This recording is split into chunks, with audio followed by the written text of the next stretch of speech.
Okay, let's get into the meat of what we want to talk about, and that is the World Fitness Project, because that is debuting this weekend. Tommy's on the ground in Indianapolis. I want to hear from you here in just a second about kind of what the vibe is. But before we get into that, I want to thank another sponsor for today, and that is Thirdzy and their Rest and Recovery Collagen. We talk about this stuff all the time. It is unbelievably effective at not only helping you get sleep, but also recover while you sleep. Okay, it's Tommy, you got it right there. Oh yeah, Oh, if you're listening and not watching. I got one of the travel recovery packs right here, and this bad boy is. We're saying goodnight on this show. I might even crack it at PRs and no reps and just out do Oh, it. I love it. race against time. But you've heard us talk about how great it is for masters. You know, a guy like Jason Grubb who uses it. Look, it's great for women who often face more challenges at different times of the month due to hormonal fluctuations, which impact neurotransmitters involved in sleep. Thirdzy helps naturally counteract overstimulation and supports deeper, more restful sleep, so women can consistently sleep well and feel more recovered in the morning. That's important. Right. So it just got all kind of great health benefits. It has GABA, L-theanine, magnesium, ingredients that are designed to calm your central nervous system, help you get to sleep faster, stay asleep longer. You can go to thirdzy.com/TEF and you're going to save 20% on their rest and recovery collagen. And here's the great thing about it too. There's a lot of things that you take at night, like sleep aids or whatever. They taste like, not the best. I love drinking my Thirdzy. It's just refreshing. It's, goes down easy, tastes great. I mix it sometimes in a smoothie. I take some blueberries and some coconut water. I mix in my Thirdzy. That is delicious as well. Ooh, with coconut water. That is a power move, Sean. Thank you very much. Every now and then I get one of those things right. But I like that. Thirdzy.com/TEF, you'll save 20% on the rest and recovery collagen. So please check it out. We love the crew over at Thirdzy. One more thing about them that is I haven't read this before, but apparently there's this new study that shows combining whey protein with collagen, there's collagen in Thirdzy, leads to even greater muscle growth, y'all. So you want to Whoa. recover and get big and strong, just take your Thirdzy. Yep. I like that. That pump on. Good one. All right. Well, let's talk about the World Fitness Project. First thing I want to talk about, they made the big announcement this past week that Adidas has joined them as a shoe partner, footwear. We talked a couple weeks ago, and I remember we had the conversation about, how many sponsors would it take to be, I don't want to say move the needle, but to be like, oh yeah, this is pretty cool. And I said it wasn't to me about quantity; it was about quality. This is a big deal. This moves this moves the needle for me. Yeah. This is a major athletic brand looking at this new league and saying this has some potential. Maybe we should take a look at that. I think this is a huge win for them. Agreed. Yeah, and especially because it's a now obviously they're like, Adidas used to own Reebok. It's been sold off. It's different now, but you could argue that this is a sponsorship commitment at I would say top tier level event. That's a first for Adidas, right? Like for the Adidas brand vertical. If you want to, go back to the days when Reebok was owned by Adidas, Adidas has not put their stamp on what I would consider one of the major, like upper tier, elite tier events. And this is not just one, but three of them now. And if you've watched any of the media coming out of athletes that are signed by Adidas, they're bringing more into the fold. They like the Buttery Bros were over at Adidas World HQ, like filming a bunch of stuff there too. So it's clear like the fitness realm is something that's important to them right now. And Reebok's great, Nike's great. Nike's still a US based company, right? I think Nike's the powerhouse. It's the global powerhouse, right? Like this swoosh is iconic. but so are the three stripes. Like Mhm. I think internationally, like Adidas is a bigger get for a lot of like the Europeans and some of those ones overseas because of it's a European based company that was born out of I believe Germany. So it has a little bit global appeal as well, and it's still one of I would say it's like between them and Nike as like the big two. So it's a big deal for sure, and I think it's interesting that Adidas chose to get behind WFP and their three events. And honestly, this could be something that really catapults them if they're able to turn this into a multi-year partnership to kind of help anchor as a major sponsor. Like you look at the categories that exist for major sponsorships in the sport, the shoe and apparel one is arguably the biggest. You typically look at all right, what's your supplement company, something a nutritional company, something along those lines.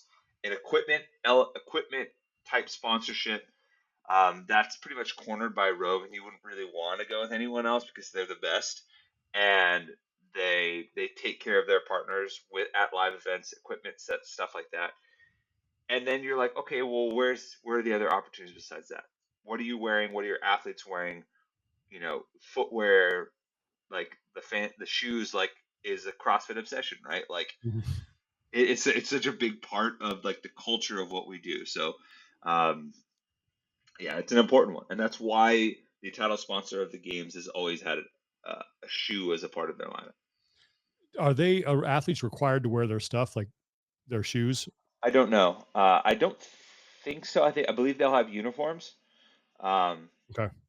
but I don't. I think they're allowed to. I think it's very similar. They're allowed to wear whatever shoes they want. But I know there are a lot of athletes that are stoked to rock Adidas already. So, Yeah, I mean, because this is a brand that does not need this space to be successful, like you just said. mhm. They don't need it. And for again, to me, we know that any brands that are what I guess endemic to CrossFit, ones that grew up in the space, any grip company or any, stuff like that. There's brands that are just that everyone knows in CrossFit. But for someone outside of the ecosystem to look at something and say, yeah, we'll put our dollars behind this, to me, that is a good indicator that, okay, these guys might be onto something here because you're Yeah, drawing in people that they don't, like, again, they don't need this, but they're like, we should probably get on board with it.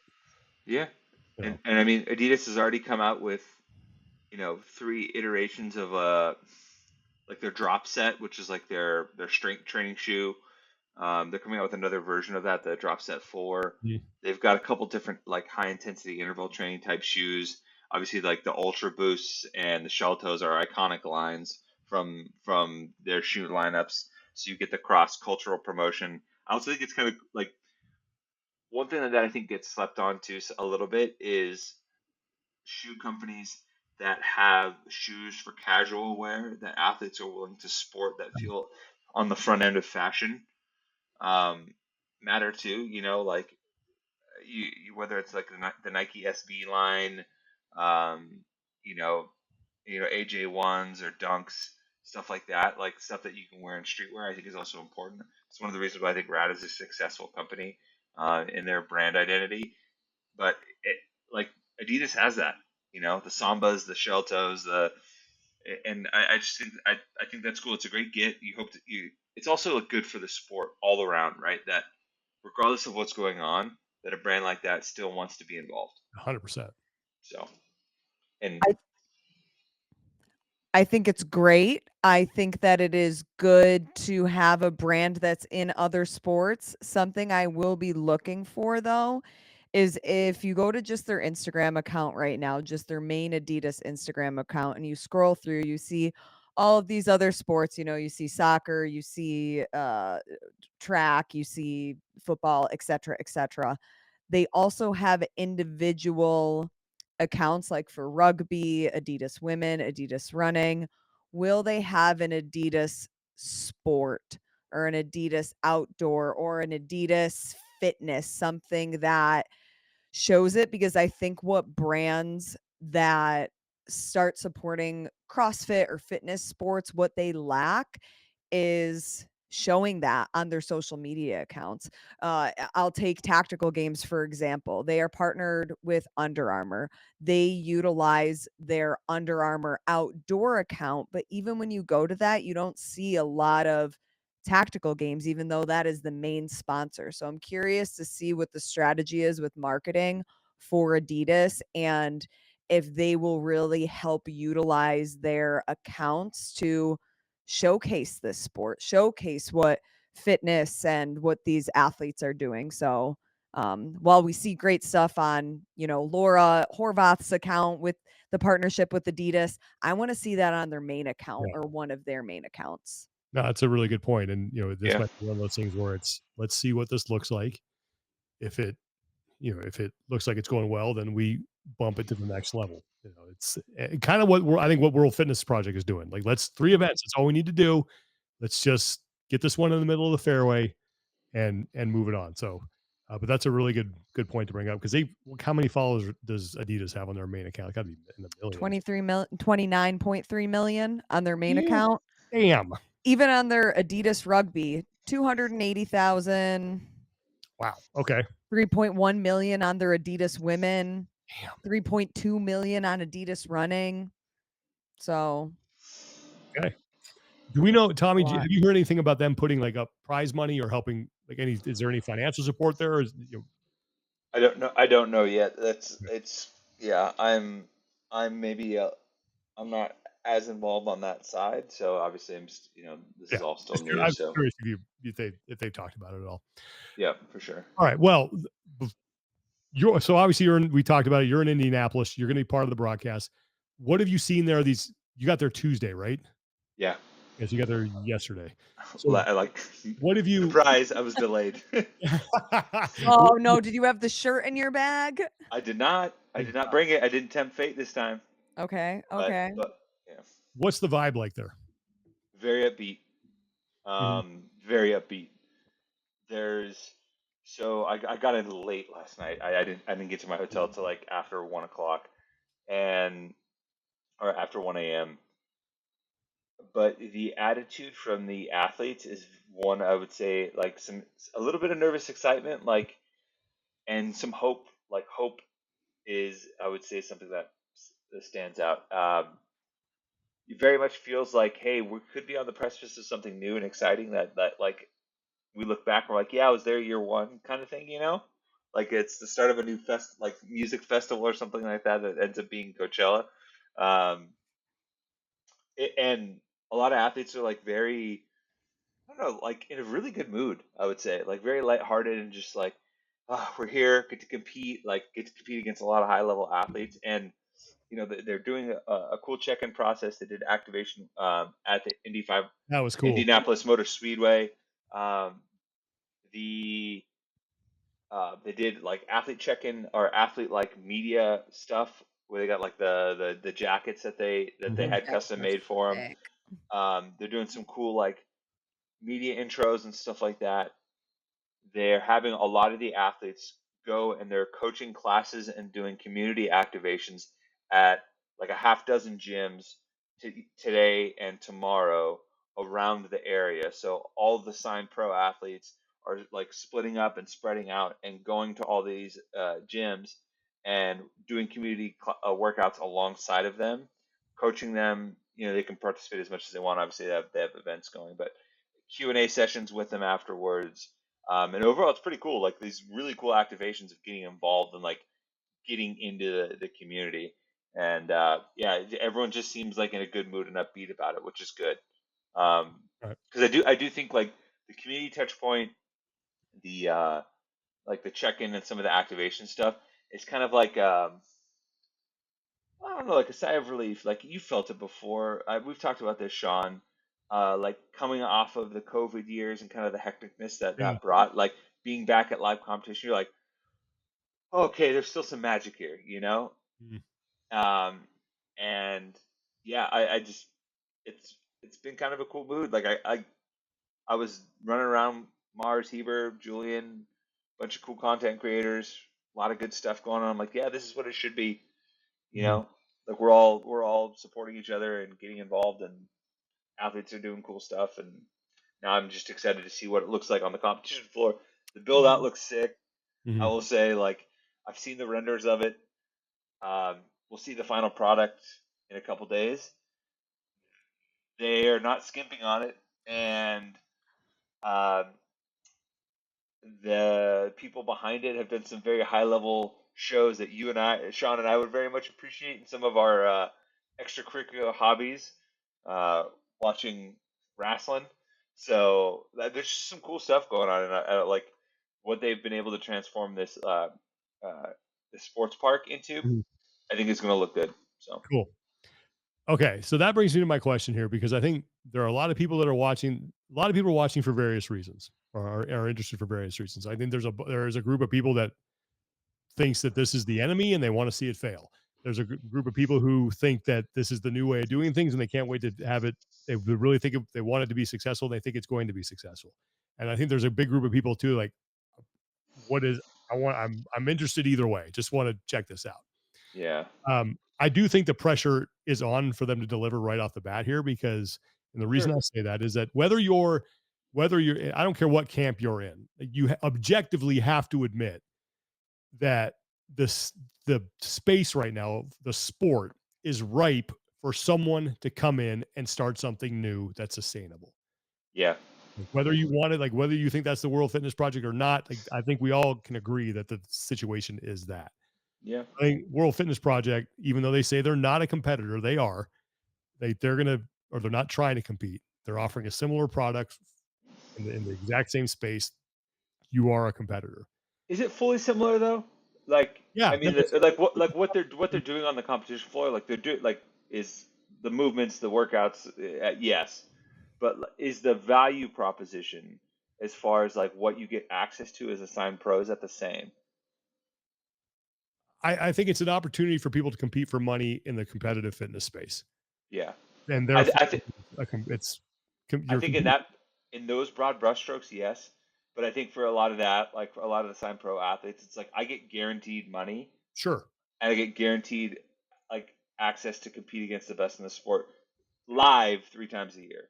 Yeah. They're going to be some of the best in the sport in the CrossFit Game season. That the only time you see them compete live is at the games. Hmm. They're going to show up what 7 months into the season, and you won't have seen them step onto a live competition floor. Point taken. But they're both competitive fitness endeavors. Yeah, They're both right. yeah, So I think for me, that brings me to my question now. Like, what do you guys, and Tommy, I know you can you can recuse yourself from this since you're involved, and that's fine. that's fine. But the question I wanted to throw out is like, what do you need to see? Like, what do you need to see you to say, okay, all right, this has some legs, or this is legit, or this has a chance now to survive. Not only past this year, but beyond. Like, it can grow. Like, Lauren? I'll start with you. Like, what are you looking for? What's on your list of got to check this off if I'm going to believe that this is the real deal? Yeah, I think first and foremost, since I'm not there in person, I think that the viewing experience needs to be really good and easy to follow. What do the points look like as we get to the end of the weekend? Do we know where people stand? What are the graphics going to look like? What is Yeah, going to be the storylines that are followed? Do we really get a sense of the athletes? I mean, I know the three of us and probably a lot of our viewers that are listening and watching have more of a deep connection to a lot of these athletes. But if I had, I know we've talked about it before when like with Reps Ahead, if I were to go over to my parents' house this weekend and put on the live stream, would they be able to follow enough to have somewhat of an understanding or be able to start cheering for these athletes? And I'm not necessarily saying that that needs to be just from the live stream, but the other content that World Fitness Project has been putting out, has it been able to get enough fanfare from their YouTube channel and the little tidbits of athlete highlights that we've seen? So I think that those are some of the biggest things. And then something that we won't know necessarily right away, but yeah, what is the experience going to be like for the athletes? What is their feedback when they step away from the competition? And do they foresee that this is something sustainable that they want to commit to? Because if the athletes leave after the weekend and they're like, it was unorganized, there was no athlete warm up area, like the same problems that it wasn't safe, or, we communicated this risk, and, the things that they have continuously heard about, and it's kind of the same song and dance, then that Yeah. loses buy-in. So those, I would say, are the biggest things that I would be looking for to know whether it's success or not. To me, it doesn't matter whether the seats are full or not, because everybody in the space is struggling with that. And that's something that I think, like, you need to build trust. You need to want to have so much FOMO that you're going to take personal time off or vacation time away from home, family, to want to go see in person. So to me, the spectator experience is less of a benchmark that I'm looking at. Yeah, I think I agree with a lot of those points, and I do think there are. I think back to like the growth of Wadapalooza, right? And even though the live stream was never great for the early years, the media coming out of it, from the imagery, from the photographers, the content creators, the athletes' personal pages, always made it feel like it was a place that you wanted to be at, right? And so there are Mhm. multiple ways to have a venue experience for people that aren't at the venue, that create that FOMO and create that desire to have, hey, when they come to Mesa, I do want to go to Mesa, or when they go to Copenhagen, I do want to go, or if next year they announce, spots like, activations in my city, yeah, I do want to go check that out. So I think, the presentation is definitely matters. I always go back to the same thing with like some of the athlete experience, like you mentioned. Does it run on time? Is communication good behind the scenes? When things inevitably hit the fan, because it's a live sporting event, how is how are things adjusted? And that's true for any event, whether it's the games, whether it's Wadapalooza, whether it's here, whether it's Rogue. Like, having confidence in your team, and that the show will go on in a way that's conducive to everyone involved, I think is important for sure. That definitely does build trust. And like you said, if the athletes have a great experience and they go talk to people, if volunteers have a great experience, Mhm. if judges have a great experience, everyone's taken care of through and through. They go back and they see that experience to everyone else at their affiliates and at their gyms, or on the water coolers at home to their families, and that's how you start to generate interest at a grassroots level too. So um, I definitely agree with that. Like, and I hope that the the presentation on this first round, even from like a just how it's lit and stuff like that, looks good. Mhm. Um, because like those images of the first event, I think will be lasting for Yeah. sure. Yeah. And Go ahead, Lauren. sorry, and just one more thing. The expectation is not that it's perfect, even though Yeah. there's a lot of pressure and eyeballs watching it. It's, how does World Fitness Project react and deal with the things that aren't perfect? And for example, there was this CrossFit competition that I covered a couple of years ago, and during an elite heat, sandbags started to explode on the competition floor. Whoa. Made amazing pictures that will never see the light of day, because, of course, the sponsor of these sandbags does not want anybody to Mm. see they're exploding.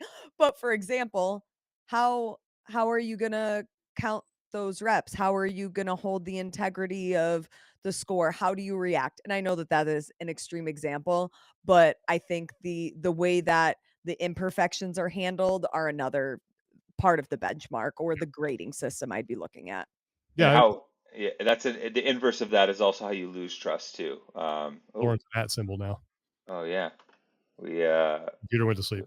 Keep going. oh yeah, because if you pretend like it's perfect when when it wasn't, and people know it wasn't, Mm. then that's how like the whispers and the rumor mill and all that stuff starts to generate negative discourse around you as well. Yeah, because you and I have had those experiences where everything looks good on the surface, and then you start to hear those stories coming out about stuff that happened behind the scenes, and then this wasn't perfect and that wasn't perfect. I'm waiting for Lauren, by the way, to hop back in. Her camera's Yeah. dead. But I will echo everything Lauren said about kind of what I need to see. Like, I know what this can't be.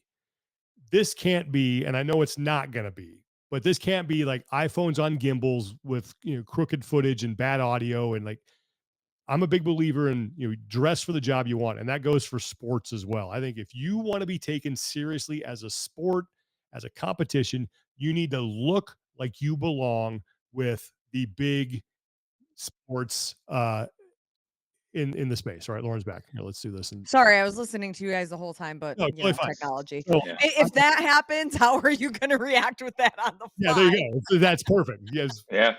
I will tell you that it's not iPhones on gimbals. That's So for sure. that's what I'm saying. Like, it can't be that. All right. So Thank goodness. it has to be closer to what we're used to seeing as an ESPN broadcast of the games, or what Rogue does to the Invitational or Arnold, like that level. I'm not saying it has to meet it, but it's got to be a lot closer to that side of the spectrum than the Yeah. cameras that don't match and that iPhones and bad audio. Like that can't be that. Cannot be that. So how do you present yourself? Like, are you taking this seriously and you present yourself as, yeah, we're a legit sport and this is how it's going to look. It's going to look like something that you would see on broadcast television.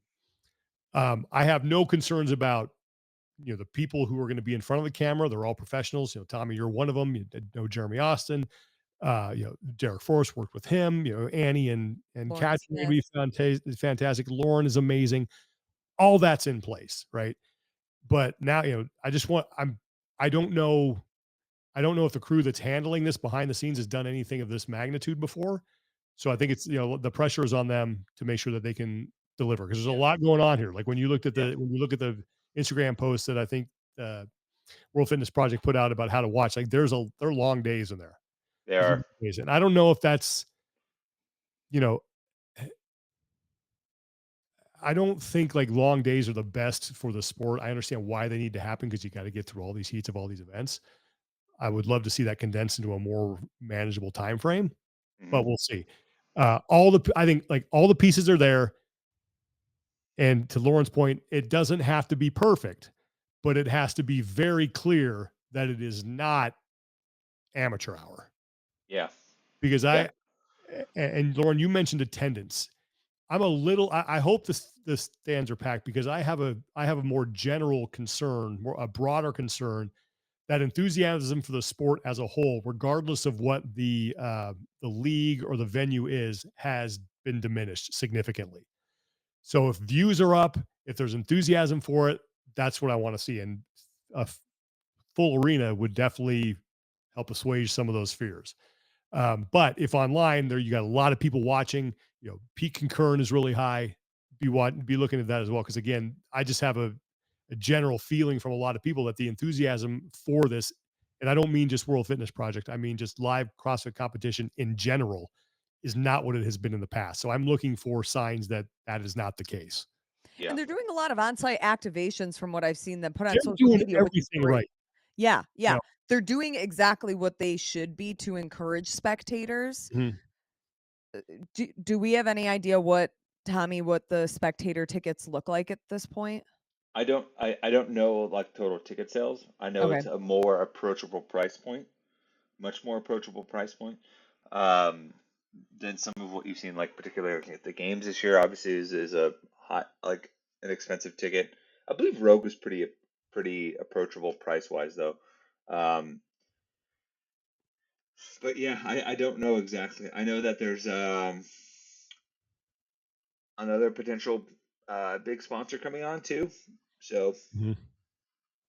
Yeah, no, that's great. I mean, like I said, I think that so far in what they're doing, like with the athlete activations, they put out press releases on a regular basis. Yeah. They're doing everything that you would want to see a league like this do. But that's all. But now we haven't seen the actual product yet. So now we're yeah, going to see the product. I'm looking forward to it. I'm going to tune in as much as I can to watch, because I am like legitimately excited about this. I think that this could be something really good. Hopefully this has some legs, because regardless of what uh, the league is or the format, rising tide lifts all ships. Like, let's get the enthusiasm back for this thing. Let's get live competition going. Let's get people excited about watching, showing up. Let's get athletes, out there in front of the fans. And if this does it, then great. Tommy, can you give us an idea of because like the broadcast windows do look so long, like are you and And Jeremy on that entire time, or like how is that broken up, or what does it look like, or what can you share, what can't you share? I'm just genuinely curious. Yeah, so obviously there's a death show that they'll be going to in between. There'll be some breaks after that as well.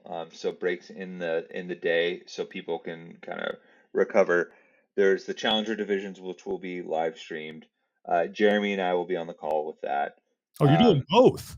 Yeah, we're doing Wow. pro and challenger because really, I mean, it'd be 12 total heats throughout the day Mhm. for just the pro, and the challenger only has 2 heats per division too. So we're doing both challenger and pro since they're all accumulating points. Gabby McGowell will join the booth with us for the pro divisions as well. She may hop into the challenger divisions as the weekend goes along. But yeah, so our plan right now is to do all of those heats. Now, granted, there are the teams and duos community events going on simultaneously as well on another floor that's set up there too. We will not be streaming and commentating that obviously, but yeah, I honestly, it sounds weird. It doesn't feel like that crazy long of a day, and you could probably check in with me on midday Saturday, and I might sing a different tune. But I also think the 3-day competition weekend is a little bit more approachable than the 4. Yeah. As weird as That's that sounds, yeah. um, yeah, but and like just looking at the programming, like the longer test is the first one, right, with that 6 rounder. Mhm. And then I don't know, like maybe just not having the 4 heats of every division, and the switch up between athletes with the challengers and pros makes it feel a little bit fresher too. And there's like, slightly adjusted weights, which to kind of create some separation between the 2 divisions, as well as the idea not just points are separated as well. So yeah, Are I they reseated throughout the day, each each day by each day? day, each day by day, yeah. So Cool. yep. Cool. Well, and people, it's on YouTube, just World Fitness Project on It's gonna YouTube. be a World Fitness Project's website. Oh, okay. So you So go website. It's a little bit different because then you can avoid some of the pitfalls of YouTube with like like yeah. copyright music and stuff like that. So All right. So they're Oh. not streaming through YouTube and put. Okay, that's good you to can know. go to World Fitness Project website. You can get all the stream action Okay, there, and yeah, good to know. yeah. WorldFitnessProject.com, not YouTube. World Fitness Project, and hopefully they're going to put more on that out because I think people automatically just default to YouTube. So don't go to YouTube. WorldFitnessProject.com. That's where you want to go to watch it. Okay, glad we brought Yep. that up. All Yep. right. I would say that there's a comprehensive schedule with the stream information in the body of the post as well, along with notes at the bottom pinned on the World Fitness Project next to the workouts upper left. So Great. Well, break a leg, man. I'm looking forward to Yeah, watching. good luck, Tommy. yeah, I'm excited to see. Some of the tests I'm really excited to see. Like I think the the the first one with the run is obviously going to be fun. It's a running workout. The muscle ups and the lifting are just kind of a nuisance there. We obviously talked about this with Will when he was on the show last week, but um, I think it continues a storyline that we have of some of these running duels between like Jeff Adler, Yella, Ricky, Mm. Roman, James Sprague, like some of these dudes that can flat out like fly. And the way just like throwing the muscle ups and the snatches in there, the barbell in there is just enough of a nuisance and adds just enough of a break where you kind of get this cat and mouse game that I think you can really play. So that's super fun. Obviously the 1 rep max jerk, I'm excited to see that right into the Echo Bike sled push, which is going to be, I think another opportunity to kind of recrown, take the title of the king of the Echo Bike, as Hopper and Sprague and Dallin like to job Mhm. out. So yeah, there's some fun tests. Yeah. Heavy sandbag in workout number 2. Some classic like odd object midline thrashing stuff into some gymnastics with the handstand walk. Just some cool fun fitness. All right. So Looking forward to it. World Fitness. Also, Um, sorry, one more thing I will say on day one, um, and I'll definitely say this on the broadcast too. I think the beauty of what this sport brings is how there are so many different ways from a fitness and physiological standpoint to find success. And I think that is going to be highlighted in event two with Tola and Colton Mertens, like pretty much 2 lanes apart on this heavy sandbag handstand walk. I think both are going to do really well. And like they're just different shaped athletes, and they're both savages, and I think they're both going to do well in that test. I think that's super cool. well, tell everybody we said hello. And if Jeremy Austin Mhm. doesn't show up with a bag full of Tim Tams, you ship his ass back to Australia like that. You Sean, already have them. get the postage stamps because, to be fair, he had 29 hours of travel. Oh man. That man has been on a globe trotting Yeah. adventure, and he first thing he said, he walks into our little conference room, and he goes, "Tommy, got bad news, mate. The Tim Tams didn't make it." And I Oh, looked at it, I was like, "Everybody gets one, Jeremy. Everybody gets one one slip up." I've never seen Annie Sakamoto more angry than I did when she was on the broadcast team and Jeremy showed up like empty handed with it. Like they weren't there yet. Where the hell are the Tim Tams, Austin? Yep. Oh my God. Good That's to see funny. you. How was the trip? But get the Tim Tams in here. Yep. All right. Yeah, looking forward to watching. Starts on Friday. What time? I always get this Eastern wrong time. I always get this wrong from a broadcast standpoint because our call times and our set times are always different Super than early. when. Yeah. So They put a post. Pro and Challenger ones, 10:25 a.m. Eastern. All right. It's going to be a full day CrossFit action. I'll be watching and looking like I'm trying to work at the same time.